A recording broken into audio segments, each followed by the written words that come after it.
Peer Kamil episode number 20 Wasim Urdu والا کی آواز میں۔ کچھ دنوں سے وہ جلال اور زینب کے رویے میں عجیب سی تبدیلی دیکھ رہی تھی۔ وہ دونوں اس سے بہت اکھڑے اکھڑے رہنے لگے تھے۔ ایک عجیب سا تناؤ تھا جو وہ اپنے اور ان کے درمیان محسوس کر رہی تھی۔ اس نے ایک دو بار جلال کو ہاسپٹل فون کیا، مگر ہر بار اسے یہی جواب ملتا کہ وہ مصروف ہیں۔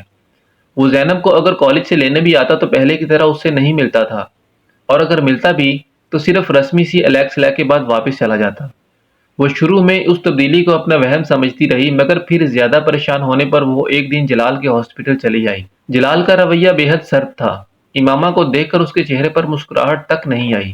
کافی دن ہو گئے تھے ہمیں ملے ہوئے، اسی لیے میں خود چلی آئی۔ امامہ نے اپنے سارے اندیشوں کو جھٹکنے کی کوشش کرتے ہوئے کہا۔ میری تو شفٹ شروع ہو رہی ہے۔ امامہ نے حیرانی سے اسے دیکھا۔ زینب بتا رہی تھی کہ اس وقت آپ کی شفٹ ختم ہوتی ہے، میں اسی لیے اس وقت آئی ہوں۔ وہ ایک لمحے کے لیے خاموش رہا، پھر اس نے کہا، ہاں صحیح ہے، مگر آج میری کوئی اور مصروفیت ہے۔ وہ اس کا منہ دیکھ کر رہ گئی۔ جلال، آپ کسی وجہ سے مجھ سے ناراض ہیں؟ ایک لمحے کے توقف کے بعد اس نے کہا۔ نہیں، میں کسی سے ناراض نہیں ہوں، جلال نے اسی رکھائی سے کہا۔ کیا آپ 10 منٹ باہر آ کر میری بات سن سکتے ہیں؟ جلال کچھ دیر اسے دیکھتا رہا، پھر اس نے اپنا اوور آل اپنے بازو پر ڈال لیا اور کچھ کہے بغیر کمرے سے باہر نکل آیا۔ باہر جاتے ہی جلال نے اپنے رسٹ واچ پر ایک نظر دوڑائی۔ یہ شاید اس کے لیے بات شروع کرنے کا اشارہ تھا۔ آپ میرے ساتھ اس طرح مس بہیو کیوں کر رہے ہیں؟ کیا مس بہیو کر رہا ہوں؟ جلال نے اکھڑ انداز میں کہا۔ آپ بہت دنوں سے مجھے اگنور کر رہے ہیں۔ ہاں کر رہا ہوں۔ امامہ کو توقع نہیں تھی کہ وہ اتنی صفائی سے اس بات کا اعتراف کر لے گا۔ کیونکہ میں تم سے ملنا نہیں چاہتا۔ وہ کچھ لمحوں کے لیے کچھ نہیں بول سکی۔ کیوں؟ یہ بتانا ضروری نہیں، اس نے اسی طرح اکھڑ انداز میں کہا۔ میں جاننا چاہتی ہوں کہ آپ کا رویہ یکدم کیوں تبدیل ہو گیا ہے؟ کوئی نہ کوئی وجہ تو ہوگی اس کی، امامہ نے کہا۔ ہاں وجہ ہے، مگر میں تمہیں بتانا ضروری نہیں سمجھتا، بالکل اسی طرح جس طرح تم بہت سی باتیں مجھے بتانا ضروری نہیں سمجھتی۔ میں؟ وہ اس کا منہ دیکھنے لگی۔ میں نے کون سی باتیں آپ کو نہیں بتائیں؟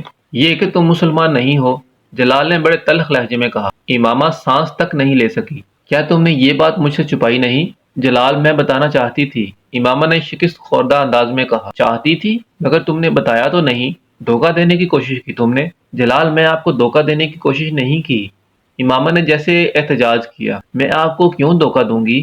مگر تم نے کیا یہی ہے، جلال نے سر جھٹکتے ہوئے کہا۔ جلال نے اس کی بات کاٹ دی۔ تم نے جان بوجھ کر مجھے ٹریپ کیا۔ امامہ کی آنکھوں میں آنسو آ گئے۔ ٹریپ کیا؟ اس نے زیر لب جلال کے لفظوں کو دہرایا۔ تم جانتی تھی کہ میں اپنے پیغمبر صلی اللہ علیہ وسلم سے عشق کرتا ہوں۔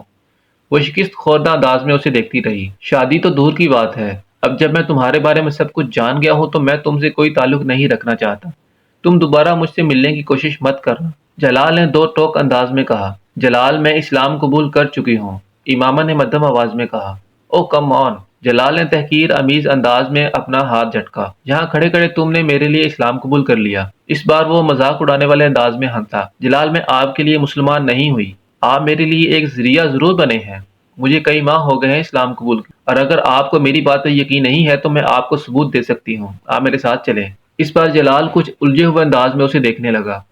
میں مانتی ہوں میں نے آپ کی طرف پیش قدمی خود کی، آپ کے بقول میں نے آپ کو ٹریپ کیا۔ میں نے ٹریپ نہیں کیا، میں صرف بے بس تھی۔ آپ کے معاملے میں مجھے خود پر قابو نہیں رہتا تھا۔ آپ جانتے ہیں میں نے آپ کو بتایا تھا، میں نے پہلی بار آپ کو نعت پڑھتے سنا تو میں نے کیا محسوس کیا تھا۔ آپ کو اگر میرے بارے میں پہلے ہی یہ سب کچھ پتہ چل جاتا تو آپ میرے ساتھ یہی سلوک کرتے جو اب کر رہے ہیں۔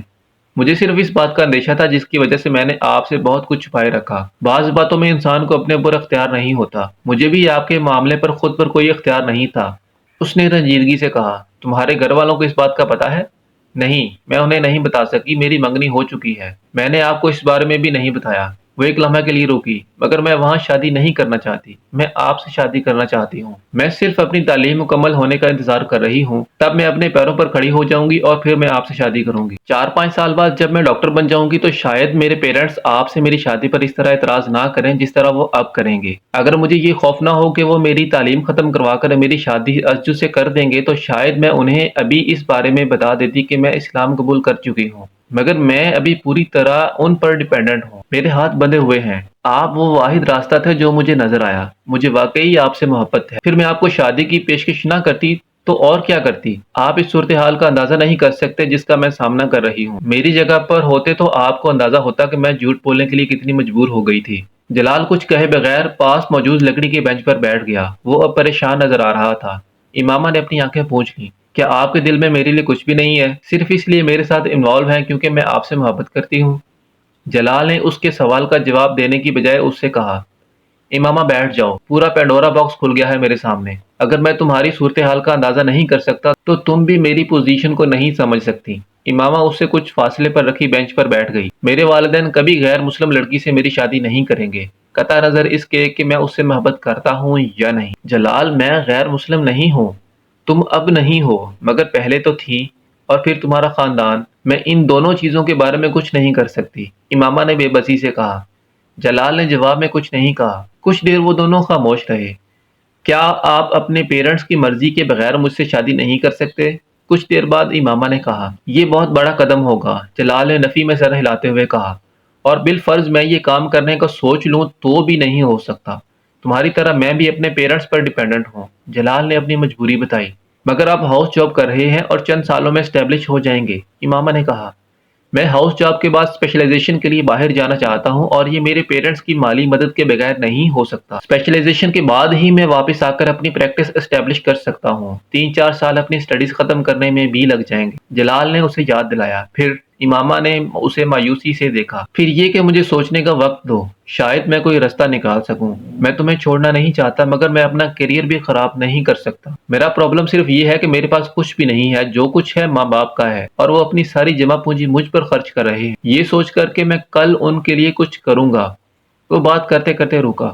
کیا ایسا نہیں ہو سکتا کہ تمہارے والدین اپنی مرضی سے تمہاری شادی مجھ سے کر دیں؟